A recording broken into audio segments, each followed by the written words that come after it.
Got a bite. Something made it. Dude, I got something big.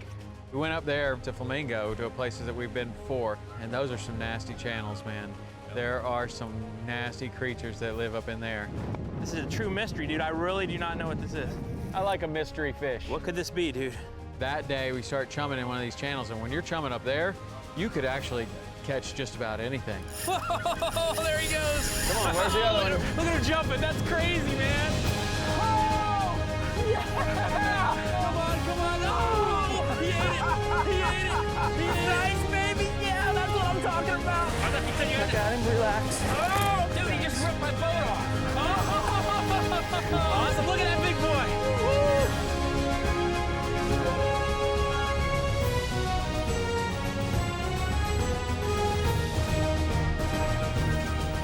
The Hawks Cay Saltwater Experience, presented by Yellowfin, with Captain Tom Rowland and Captain Rich Tudor. So yeah, I've heard of more people seeing tiger sharks this last month than I've ever heard of. Yeah, me too. All the way down Key West, Long Key Bridge, a lot of reports. A lot of people catching them, a lot of people seeing them. I've never had any kind of consistency, but I did catch one out there towards 9 Mile Bank. And I've heard of other people catching them out there, so. I've never caught one. But we might not see a tiger, but we can go out there and we'll probably see some other big critters, who knows. You drift out there in that deeper water instead of going up shallow. And you know, I imagine there'll be some big bull sharks, and maybe we can have, I figure we have this big rod ready for the super big stuff, the giant hammerheads or giant whatever, tigers, or then go with these that Marquesas there for the kind of the mid-size, and then we can have some of these spinning reels rigged up for black tips or lemons or whatever. I want to break in your new boat the way you broke in my new boat years ago. Remember that? Yeah. Shark with bite? a shark bite on the side. It's okay. This one's ready to roll. Shark bite or not. That day that we went to Flamingo, kind of monster fishing. Yeah. Like that's what I used to put that on my website, monster fishing. You know, fishing for sharks or Goliath groupers or anything kind of big with teeth, barracudas, you know, whatever. But we went up there to Flamingo, to places that we've been before, and those are some nasty channels, man. There are some nasty creatures that live up in there. I kind of thought that we might catch a tiger shark. There'd been a few around. We'd heard a couple guys telling us they'd seen tigers, and it's a good time of year. That was in the spring when it was, you know, the wind's kind of blowing too hard to tarpon fish. Go up there, take some chum, drift around with that wind, and really good for sharks and others. Right, and lots of different kinds of sharks. I mean, you've got lemon sharks obviously up there, and nurse sharks, and then the tiger was the one that we were really, you know, hoping that we would see. But you know, that's a shark that is in and out. You know, you hear about people catching them, you hear about people seeing them.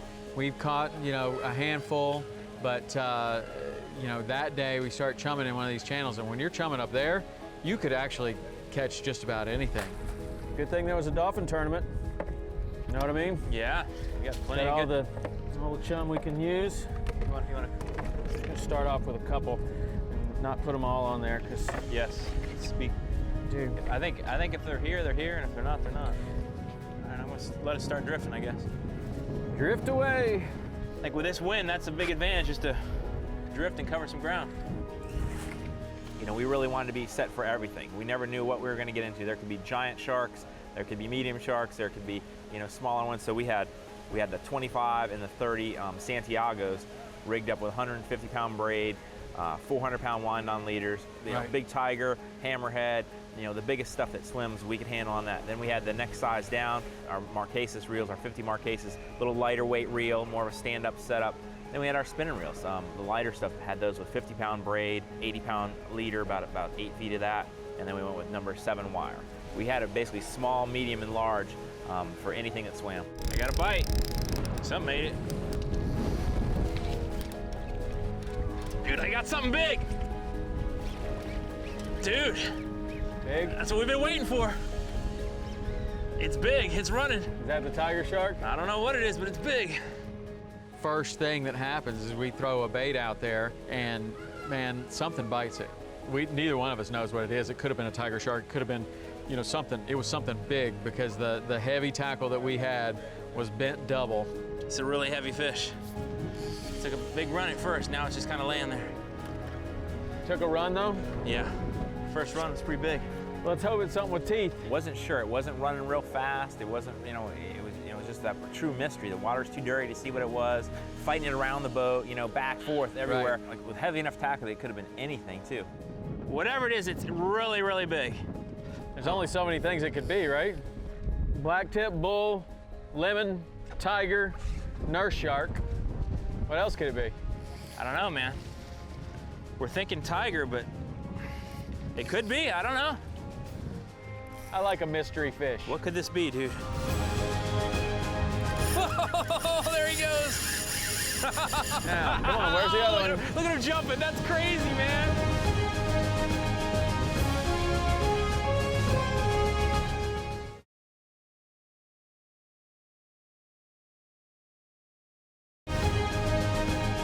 The Hawks Cay Saltwater Experience, presented by Yellowfin, is brought to you in part by Hawks Cay, the only key you'll need. By Yellowfin, only in a Yellowfin. The Florida Keys and Key West, come as you are. Vicious, get vicious. And by Power Pole and Buff.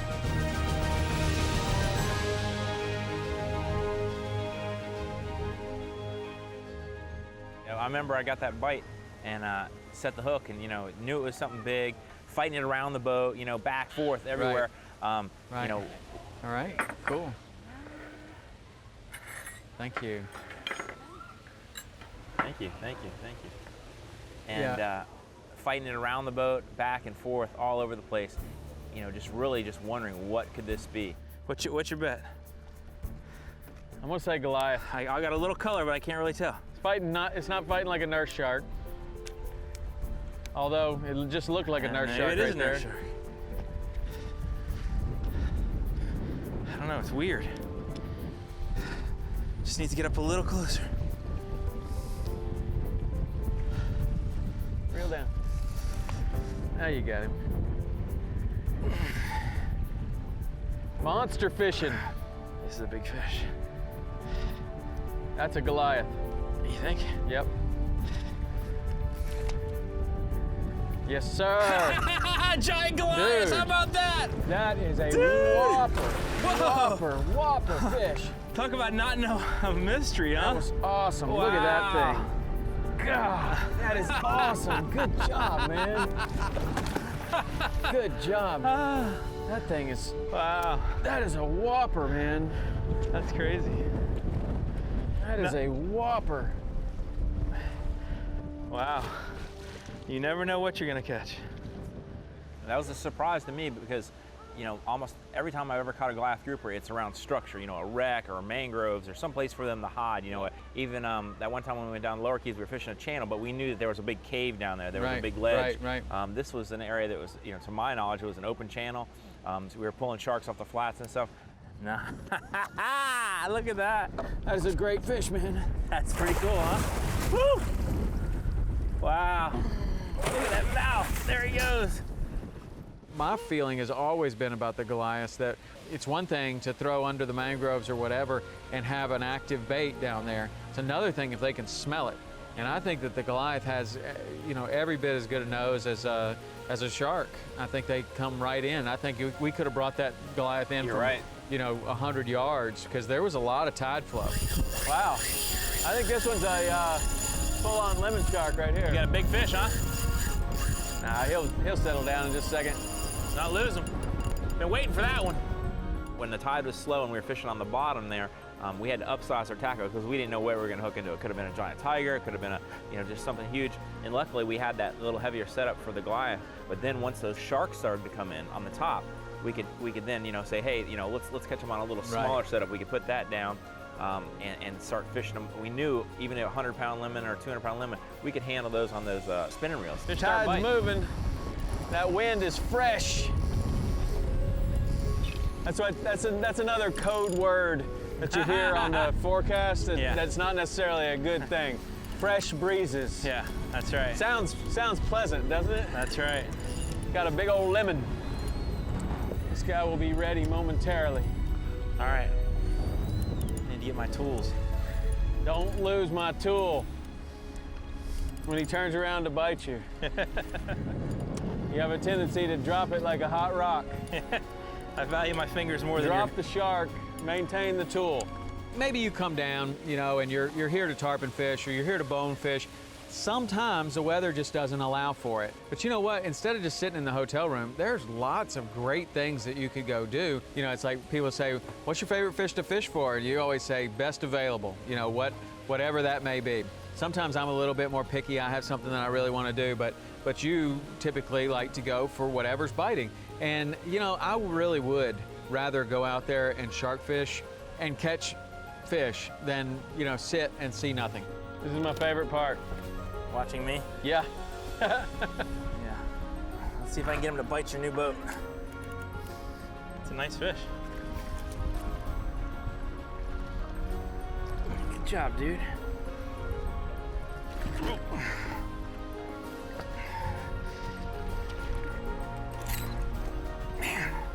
There, it almost went in. It almost went in. That was almost it. How many of these do you have on board? One. Come on, man. Haven't you learned? One.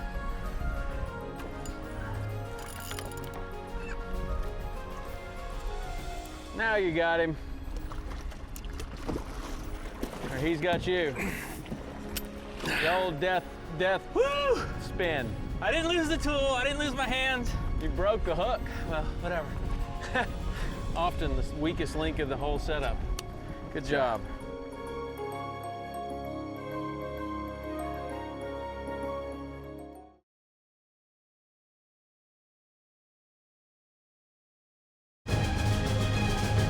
The Hawks Cay Saltwater Experience, presented by Yellowfin, is brought to you in part by Yeti Coolers, built for the wild. By Lowrance, find, navigate, dominate. Quantum Rods and Reels, fishing at a quantum level. By Loadmaster. And Costa.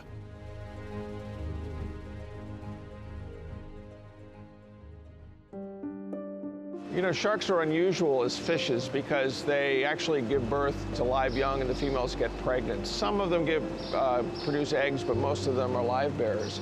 And it takes them very long to grow up, to grow to maturity, 12 years, 20 years sometimes in some species. So these are animals that are used to being the predator, not the prey, and they're very vulnerable to overfishing. If you fish them too heavily, you reduce their numbers and they can't come back quickly. Another reason why sharks are threatened is because of environmental change, things like pollution, and reduction of critical habitat for things like their nursery areas is also a problem that they face. One of the things that's important to us as marine scientists is to work with fishermen and work with the public. We form partnerships with the fishing community, both recreational and commercial, and work with them to collect information, to learn from them, collect data together, and do things like tagging these sharks. And from that, we all learn. And we all I think, become more aware of the challenges that these animals face and the importance of science-driven policies for fisheries management. Well, chalk up another spot that I'll never go swimming. Look at that one coming in hot. Oh, look at that. Gee, he almost ate that one was hot. He almost ate the shark. What was that about not wanting to go swimming here? Do not want to go swimming here. Here he comes. I said exactly, this is another spot that I will not go swimming. This is probably the one spot I would least want to go because of the dirty water. I have probably the misguided illusion that for some reason I'd be safe in the clean water. I don't know. Here he comes. Look at him coming right on that bait. Oh, he sucked it down. Look at that. Head out of the water. Whoa, there he goes. Now, come on, where's the other one? Look at him jumping. That's crazy, man. That was a good bite. He literally stuck his face out, huh? Yeah, you had to. once we got that chum going and that current's running, I mean, it's visual. You know, I mean, think about how. Yeah, that's the big difference. I mean, we saw those sharks coming up on the top of the water, ripping in there. You can see them from 150 yards away, coming fast. You know, you're excited, and you know, you literally can sight cast to them, get the bite. I mean, you think about how long we sit and look for a tarpon or bonefish or permit or something. You know, we hope to have a perfectly sunny day so we can see them. We have to have the right conditions, and you know, here we are in conditions that weren't good for seeing any of those species.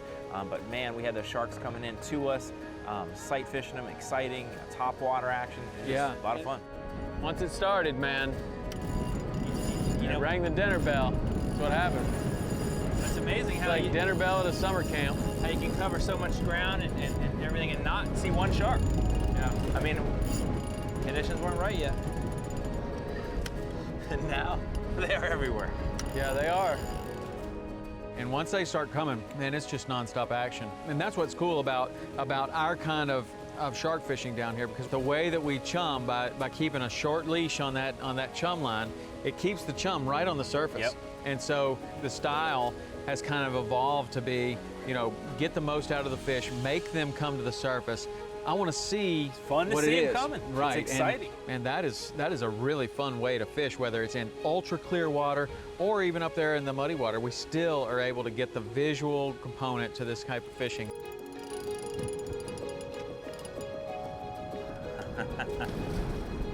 Keep pulling.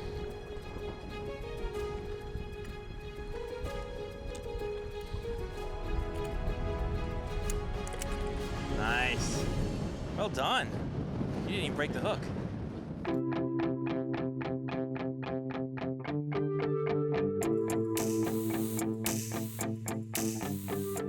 We get a lot of questions about which rod and reel we would suggest for price-conscious anglers, or to get started, or, you know, one that we catch just about anything. And the one I'm holding in my hand right now is a winner. This is a go-to rod that I have on the boat every single day. It's a Quantum inshore smoke rod. It's a medium heavy action, and I've got it paired with a new Quantum iron spinning reel. Now this reel is fantastic for the expert angler or somebody that's really just getting into the sport. It's 6 bearings, metal frame, super lightweight, and at $119, you cannot go wrong with this thing. I love this reel. Now there's a couple of other things that they've just brought out too in this same iron line, and that's a 7.1 retrieve ratio bait caster. This is the Quantum Iron Bait Caster, and it also comes in a 6.4 to 1 retrieve ratio with 2 different handle options. So they've got something for anybody that wants to get into the sport, wants to get a great reel at a great price. Check out the new Quantum Iron Reels. Go to their website, and if you want to see full-length shows, exclusive web content, and step-by-step instructions on how to rig and catch more fish, go to saltwaterexperience.com.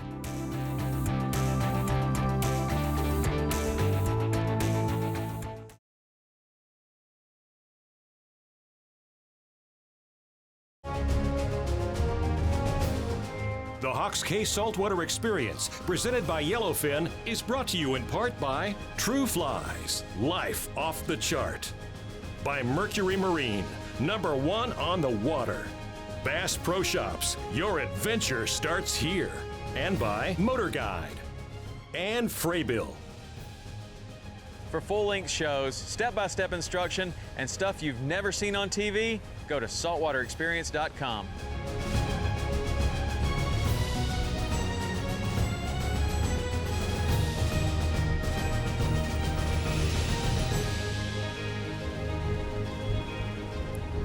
Oh, he didn't like it.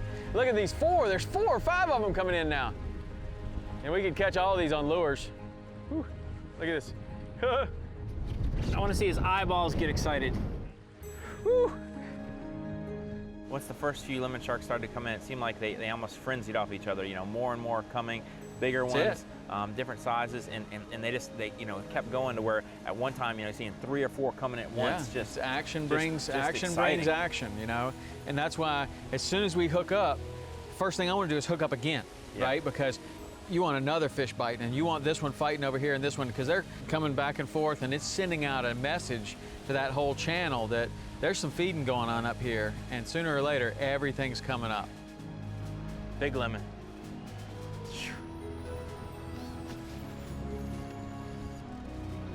Boy, that wind got kicking and the sharks are hot. Get this one off, man. I want to catch one right here. The cool thing about once they started coming on the surface, we could then you know, really dictate what tackle we wanted to catch them on. It's like, you know, the bait and switch thing like offshore.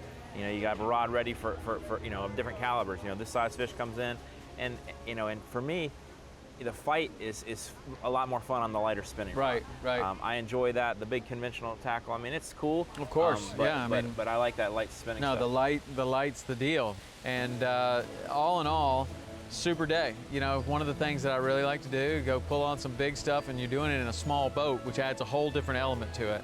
And that was perfect. Couldn't have been a better day. One day. Man, they are in here now. Yes, sir.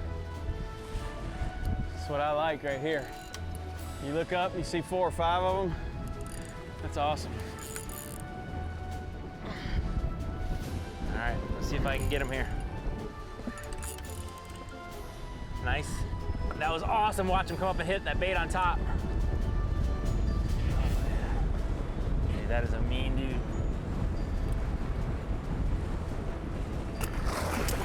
Shoo! Yeah. Same spot. Broke it again. All right, my turn.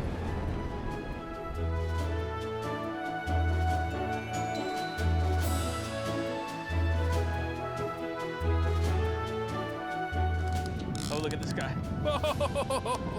Oh, he's mad. He's mad. Pretty nice sized fish.